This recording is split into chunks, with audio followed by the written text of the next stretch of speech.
Riley O'Donovan with us, and now Riley, I gotta know, really awesome game to watch, and you're going against one of the best pitchers inside the entire country. You gave up 4 runs coming in today. You also scored 4 in 1 inning against him. So knowing you're going against that type of pitching, what's the mindset? What's the focus coming today? Definitely just stay relaxed up there. Don't try to do too much. We know that he's going to come in, pound in the zone, and being relaxed is a big one, for sure. I'd love to know, with that third inning, was it a complicated one? You're at the plate, the balk's called, you get some newfound life, still a 2 count, but at the plate, what is it like saying, okay, well, I'm not done yet, 2 more pitches later, 3-run shot, put your team ahead. So what's going through your mind over that course of maybe 2 minutes of action? Definitely got another life and another chance there. As I said earlier, wasn't trying to do too much, trying to stay within myself there, get a ball that I can hit, and thankfully I got a ball that I could hit. So. Awesome. Do you have any questions? What's it like DHing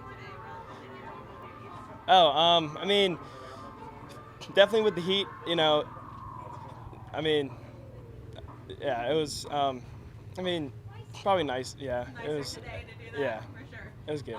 What do you feel like you guys will have to do against Birmingham Southern? I'm sure you watched at least some of them. Yeah, we did. You know them. You played them this year. Played Yeah. them last year. What do you guys have to do to be able to come out?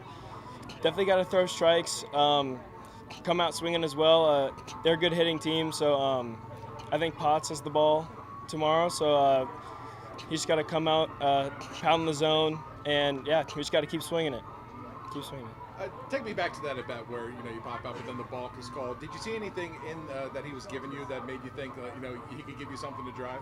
Yeah, honestly, I was thinking there he was gonna come curveball again, just because I popped it up, but I was not expecting him to throw an up and in fastball. I think he missed his spot, is what a couple people have been telling me, but I was definitely looking off speed there, but I didn't get a fastball, which is nice. But. How cool was it to be in a big park like this, but yet still see lots of Hornet red out there playing this so close to home? It was awesome.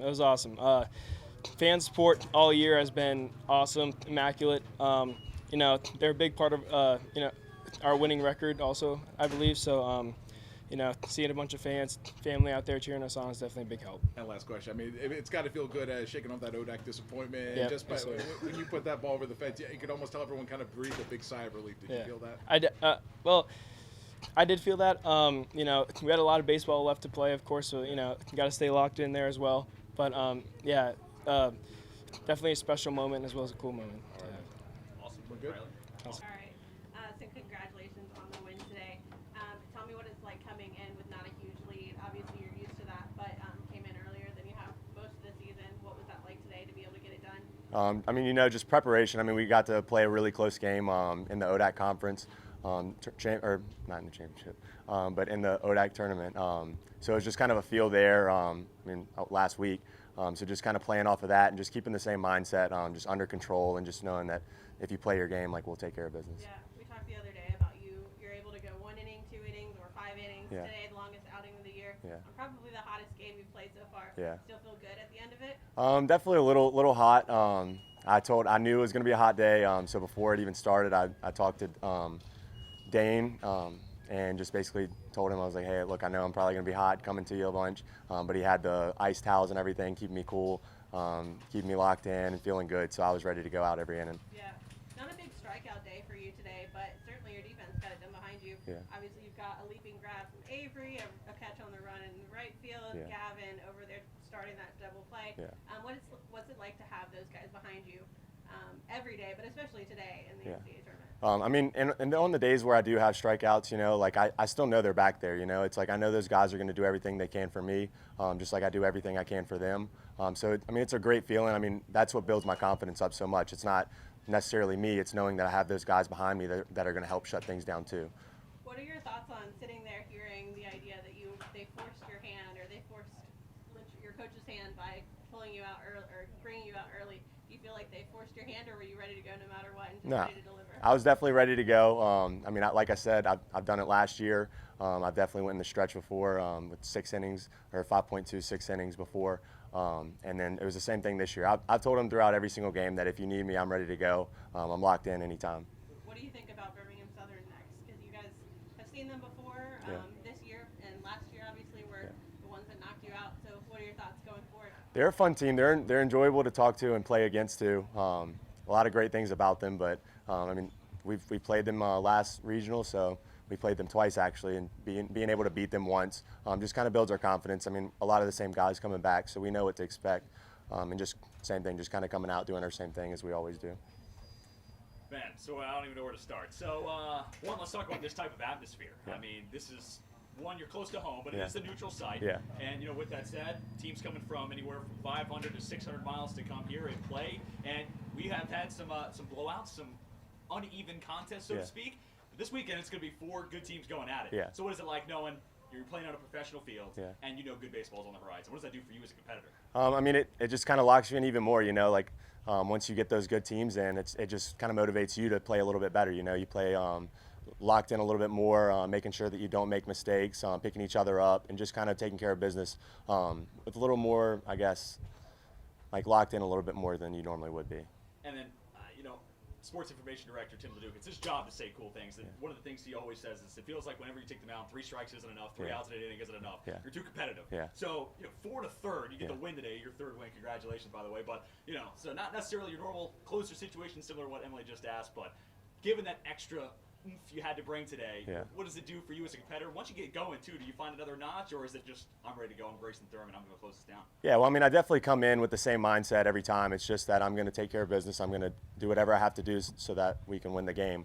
But like games like today, I mean, it's almost like you get more of a feel as you go. You know, it's the first inning, this happens, whatever. You're just learning more. You're just figuring out ways to beat the other guy as they're trying to do the same thing against me.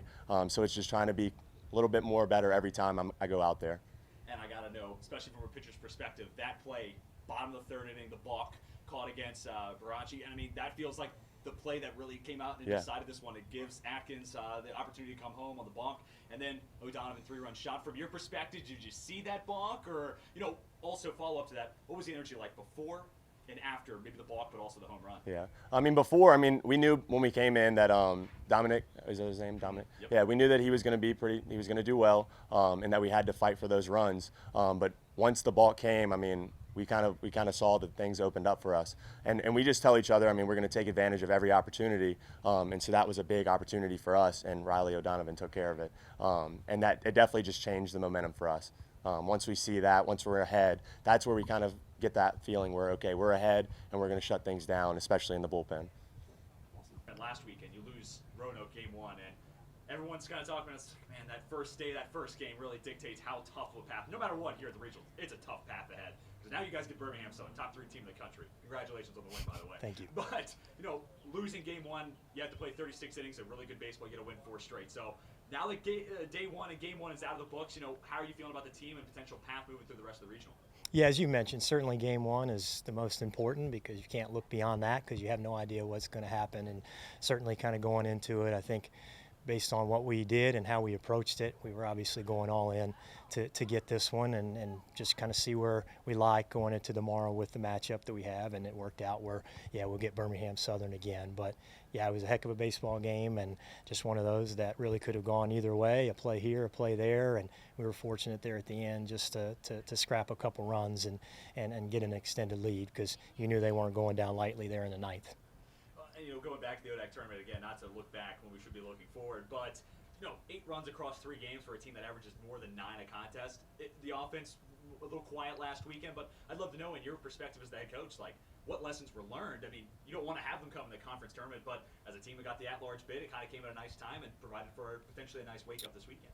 Yeah, the offense is the irrational part of this game. It's the ebbs and flows, the ups and downs, and we're not a great hitting team. We have some really good hitters, but we're a really good offensive team. We'll take our walks, and I think our approach coming into today was with Parachi, he's going to get his strikeouts. And unfortunately, we strike out a lot, but we also walk a lot. And so we were just, when those opportunities came, when we had base runners, we just had to lock in and focus on the big hit, and that came, you know, and sometimes it comes, sometimes it doesn't.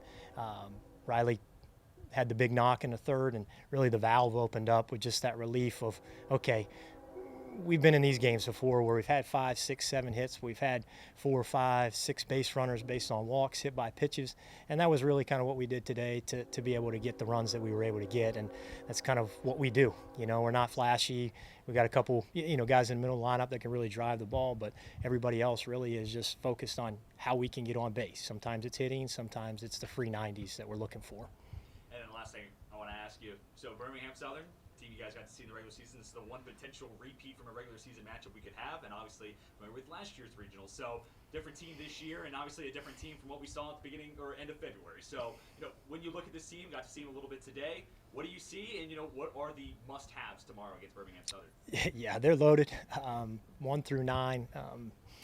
When they got Brian Williams sitting in the 7 hole and been watching him play here for the last 3 or 4 games against us, and then kind of tracking him because he's such a great dude. But they got guys up and down their lineup. I mean, the thing that really sticks out is they can steal bases, they can beat you on a small game, and they can certainly beat you with a long ball, 70-plus home runs. So I think we're just going to have an approach of, whoever they got going on in the starting role of, hey, we just got to kind of lull our way to the bullpen, and they're going to go to some guys they're counting on, and we just got to, again, kind of take advantage, know that it's going to be a tight game and the room for error is going to be very small, but a lot of respect for them, and we've had some great baseball games over the last couple times we've played, and when they sent us home last year, it was just one of those where it's like, man, we just kind of ran out of that that approach part, and the game got away from us. So we're excited to match up with them again, and it's a mutual respect, I think.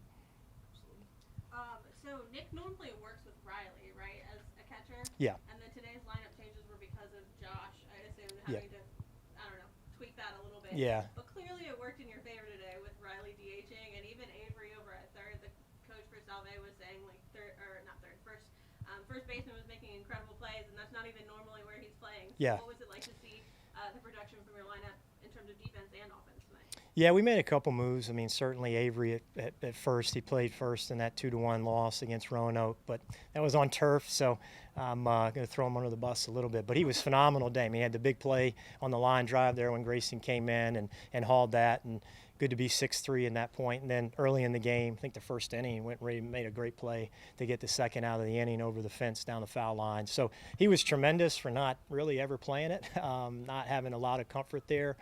And yeah, the reason the lineup was a little bit out of whack is Josh's injury, and we're just trying to manage that. I mean, he's been a big part of why we've gotten here over the last 6 weeks. He's been a huge part, and he's in a lot of pain, and we're just trying to kind of manage it based on matchup. And it just felt like with Parachi, the lefty, going today, and Josh being a left-handed hitter, so we moved Riley up in the 5 spot just with some situations that came up.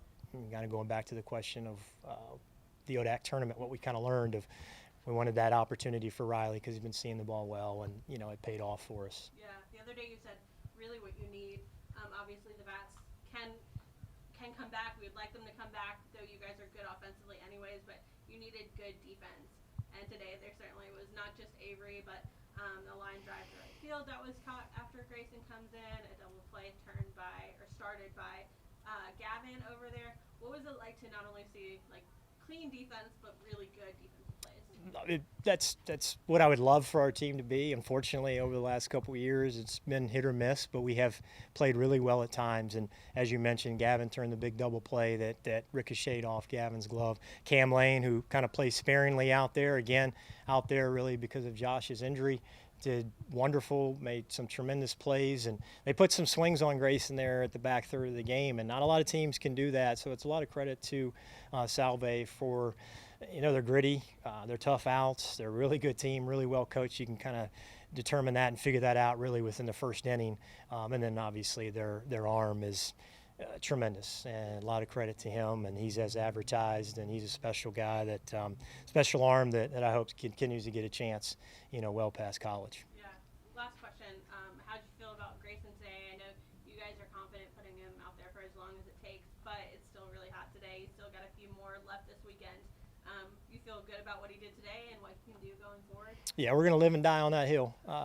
He's gotten to this point. He's a relentless worker, and this is what he's really kind of built for, trained for. So he'll be in there every day as long as the situation requires, and he knows that, we know that, the team knows that, and certainly the confidence shows. Today his outing was a little extended.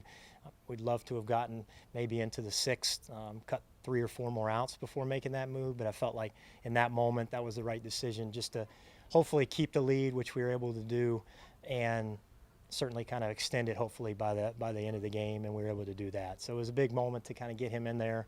We're typically probably in the regular season or even the ODAC tournament, we might not have gone to him as soon, but that's kind of the point of the first game and so crucial.